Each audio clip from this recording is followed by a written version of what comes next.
Welcome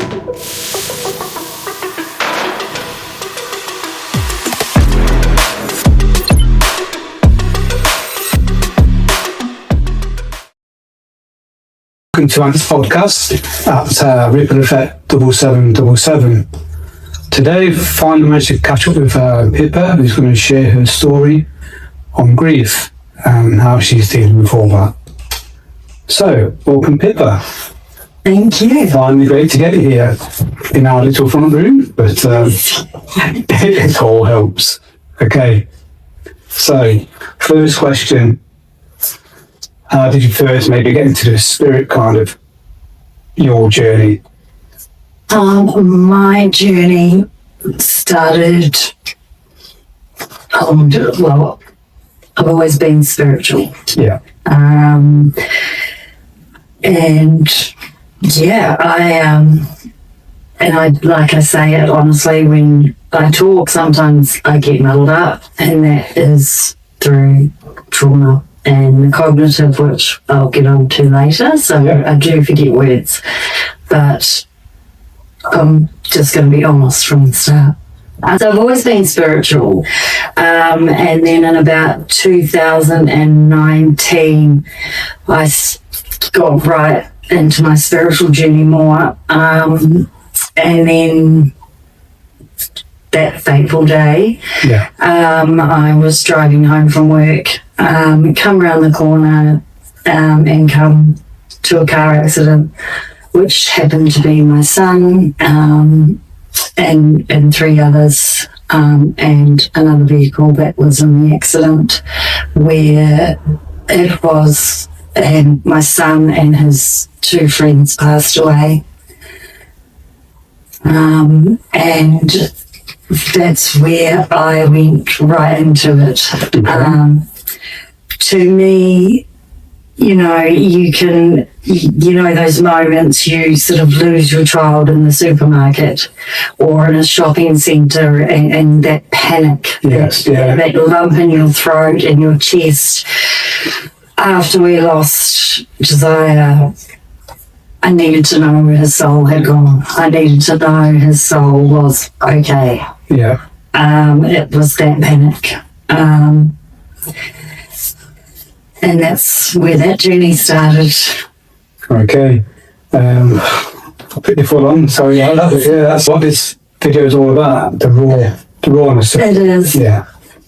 I think that's a lot of why grieving mothers, grieving fathers find it hard to talk about, because you know, at the start it was like, you know, do counselling and all of this, or you know, you can always talk to a friend, but it's too much to bear on anyone. It's too much of a burden to feel that you can speak what you're actually feeling on the inside, and it's also hard for the other person, because it's it's uncomfortable as well for them, because they don't know what to say. They don't want to say the wrong things, or what is the right thing to say.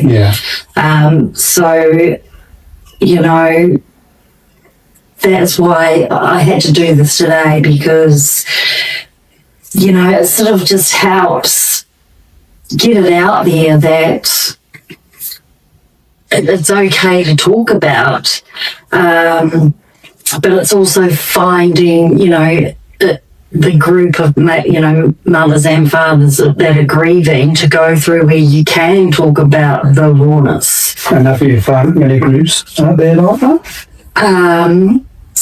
I slowly have. You know, it's just been past 2 years now. I'm trying to create something myself. I would love to create something.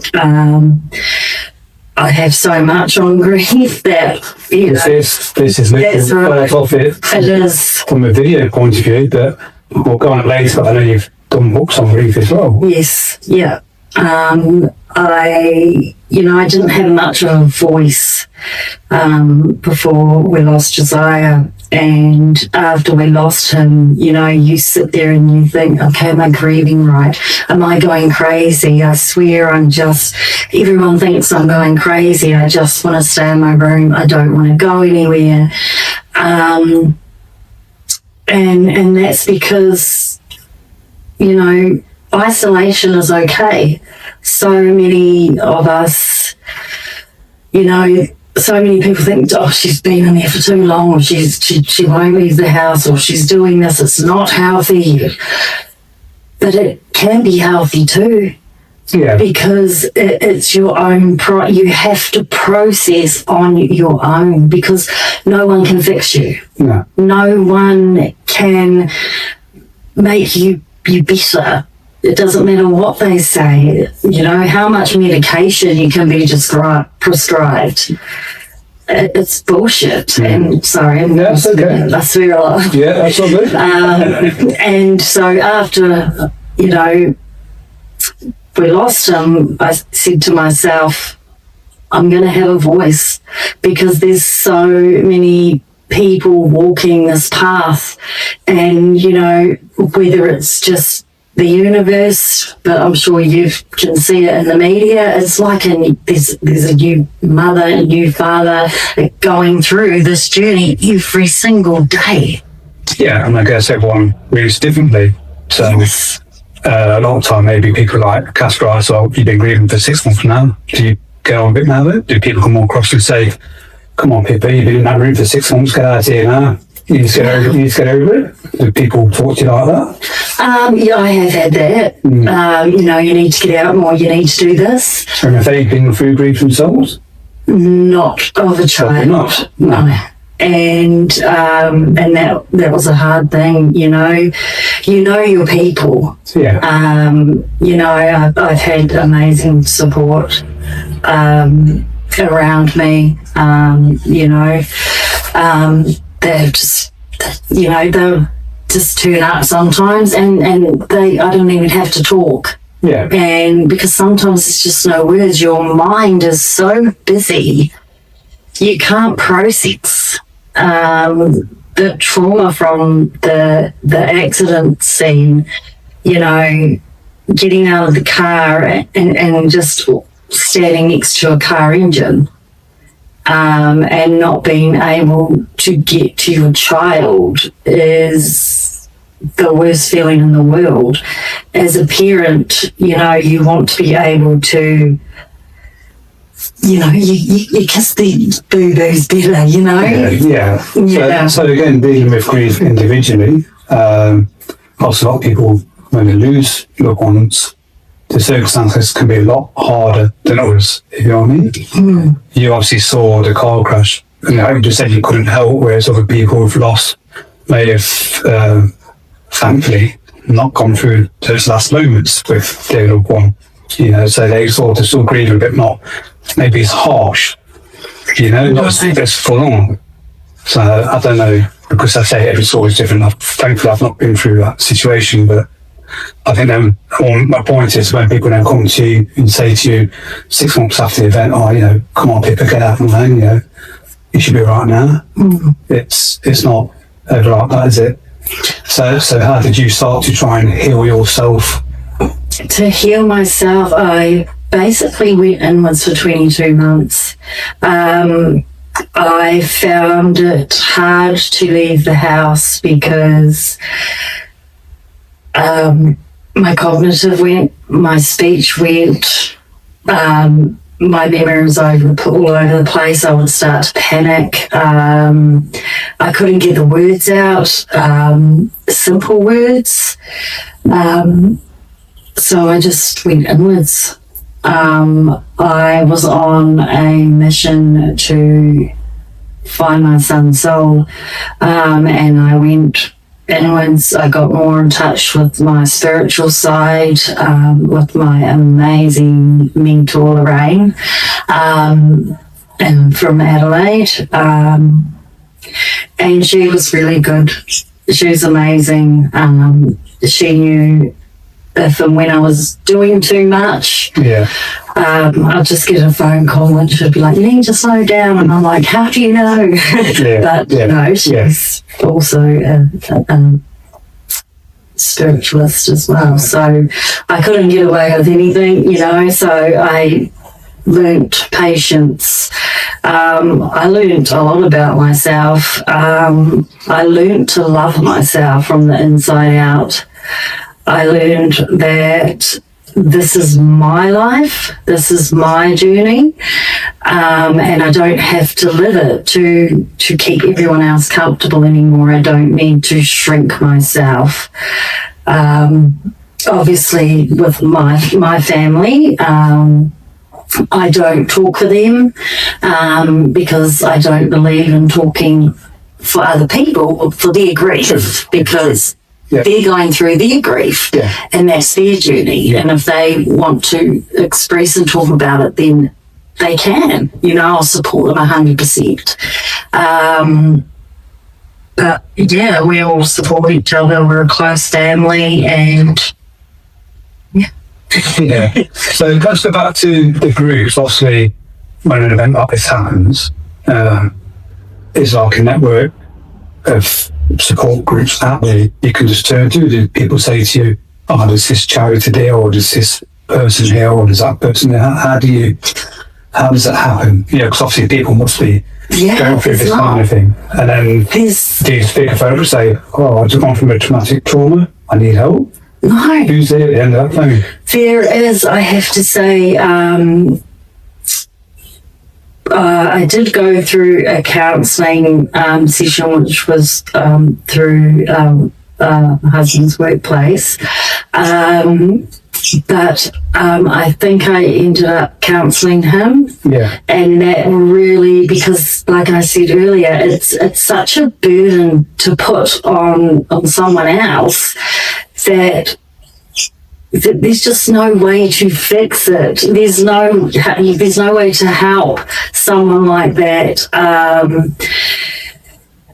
Especially when they've just sort of come out of study, and there's no judgment there. They're learning, and it's a path of learning. Yeah. So it's that if you've been through that situation, you can understand more what that person's going through, which is reading through the textbooks at university. Yes, it's great because you learn it from books, but real life is different to in a book. Yes, yeah. So do you think if you had someone, a group who have gone through the same, are these groups out there? Yeah, the one thing I can say is WA Roadside Trauma.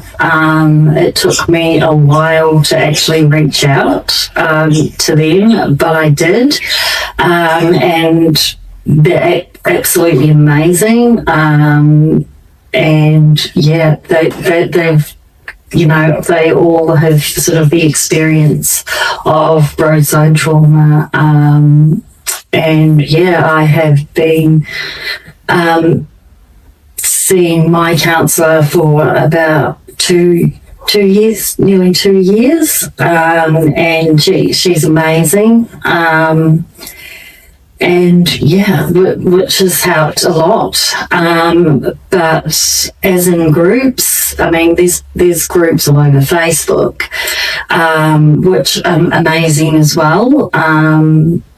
So it's good to sort of follow them, but there's nowhere. Well, I haven't found anywhere. I've also had other mothers that have contacted me and have said there's just nothing around.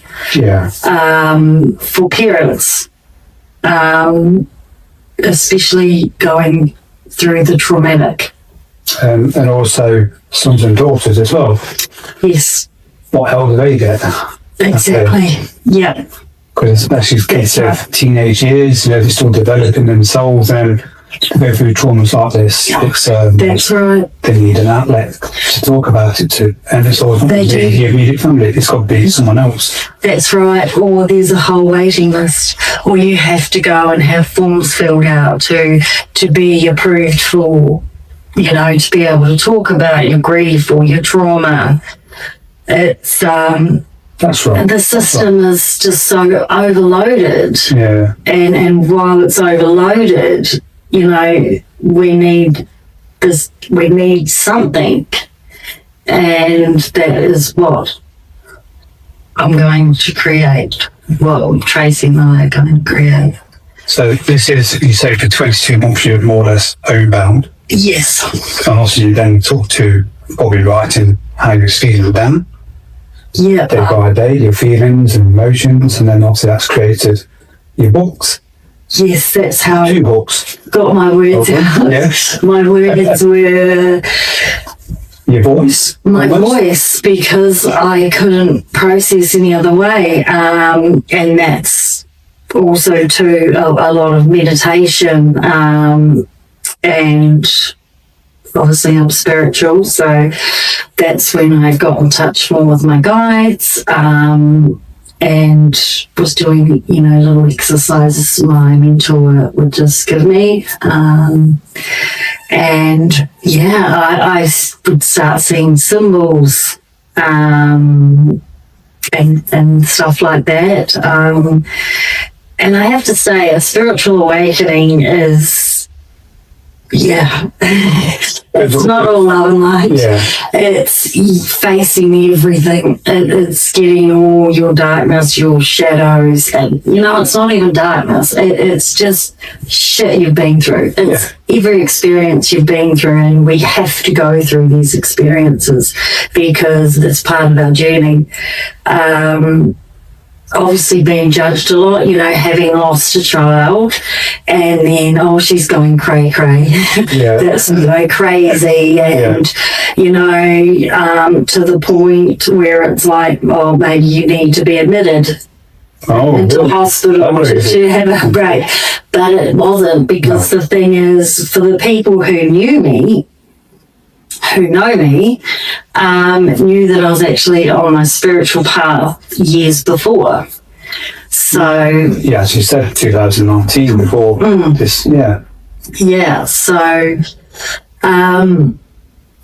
so just So this book, Healing the Heart, just show that to the camera, we'll get links onto that later.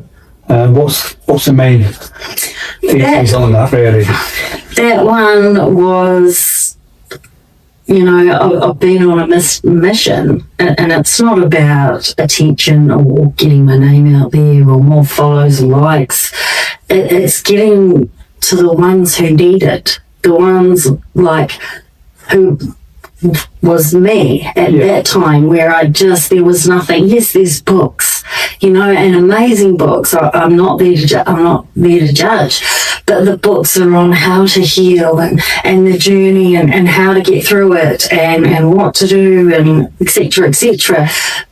But where were the real? Where's the real and the raw? So I just went off topic then, sorry. So that's why I wrote the second book. But the first one was, I think that was my first year. I needed to heal. I needed to get it out. I needed to get the story out there because, there's a lot of gossip. There's everything. And so I was like, I'm just going to write my story and what I've been doing to heal and things like that. The hard thing is with that first book too, it felt like, I don't know, it's something that's always sort of sat with me, and as my son was the driver, and that was hard.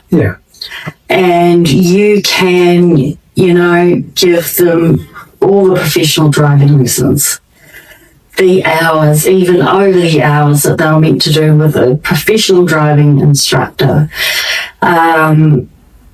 It's getting out there that we are not invincible. True. We are not invincible, and, these young ones need to realise, there's so much more to life than having that ego, and that's another thing that obviously we'll get into another time with Tracy, but so that's sort of that book. And then that leads you on to the second book, Alchemizing Grief, which is this one. You've probably seen there's a few posts on this already, but we'll put a link to it again at the end. So what's this one mainly cover? The real and the raw. it's, some people are like, oh, I'm not ready to read that book yet. It's real and it's raw, but it's not just about my story. It's about grief. It's about all types of grief. It's everyone's grief.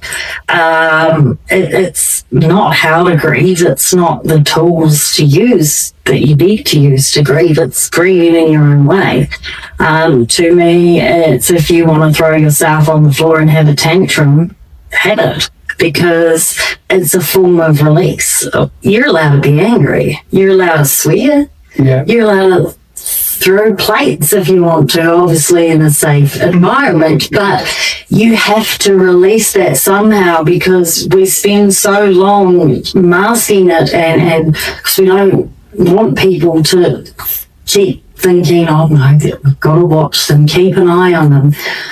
Us parents going on this journey need isolation. We need our moments that are sacred to us, because that is the moment we feel close to our child, and we process that moment in the way that we don't have to mask or barrier it up. We can cry, ugly cry, Yeah, it's for you. Yeah. Yeah. And, when you feel like you're being watched constantly, it's like a suffocation. And so that's why I wrote that. But it's for all grief. Okay, that's really good. So you can read that and obviously understand more understanding what the grief is about, really. Yeah. So let's come now to present day. To present day. What we're doing now. I can see there's a lovely big background here. We're on a mission. We have so much that I've got a few textbooks in my head of visions and ideas. And Tracy and I, who I'm collaborating with,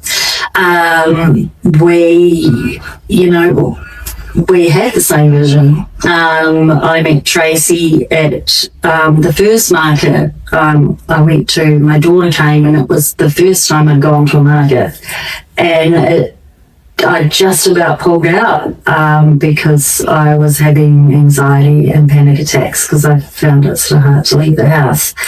And I met Tracy, and then we just sort of swapped numbers, and we got chatting, and you go back to years ago where we've both, written notes and things we do in meditations and visions and stuff like that.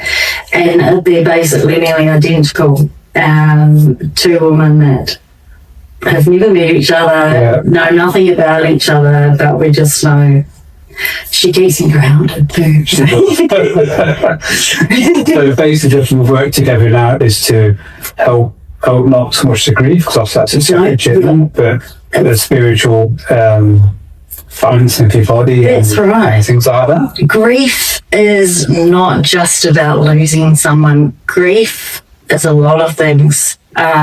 Grief is the identity collapsing yourself. Grief is, the job you've worked out for 30 years and then all of a sudden it's gone, and that's a grief, because it's part of the identity that you have been most of your life. Grief is who you thought you were for so long, until something happens and everything strips away. And that's what you're working on recently. I saw the loss of identity. Yes. Thing you're working on. So it's that's quite special, because like you say, you could be working a job for 30, 40 years and you're a big boss man, and one day you get retired off and then there's you nothing. Yeah. No one's answering to you. You're not in charge of anything. No. Is that always a good thing, or is it sometimes a bad thing to lose that sort of loss of identity? So then that person has to try and find who they are away from the work culture. Yes. I should imagine that's quite a hard thing to do, to understand. Yes. Someone that's, one day their life is perfect, or to them, everything's going well. I mean, what is perfect? And then, you go for a checkup, and then all of a sudden you know, you've been diagnosed with something. That happens, yeah. Your whole identity's gone. You're grieving who you were before, you know, you got the diagnosis. So that's a grief again. And then the family around you that also, it's a grief for them. Of course it is. Because life has changed for the whole family. Yeah. And so this is where we come in. And, you know, there's no judgment. It's all abilities, you know, and that's close to my heart also is having a son with autism as well. And, you know, he's just taught me so much about life, to look at life in such a different way. And Tracy, having worked with special needs, so we're going to be, we have a lot Be a on joint the force pipeline. to help Oh yeah, lots of people. yeah. That's really good. We've got some big events coming up in the pipeline. Yeah. Watch this space. Yes, watch the space. It's what we're working on. Yeah. Okay, I think I'll probably then wrap this one up for now. Please like and subscribe, but more importantly, your comments. Let us know what else you'd like us to talk about. If you have any questions for Pippa, you can reach out to it. Starlight Alchemy. You can find her on TikTok and where else? Facebook. Facebook, yeah. Yeah. I'd say I'd like to thank you all, but more to thank Pippa.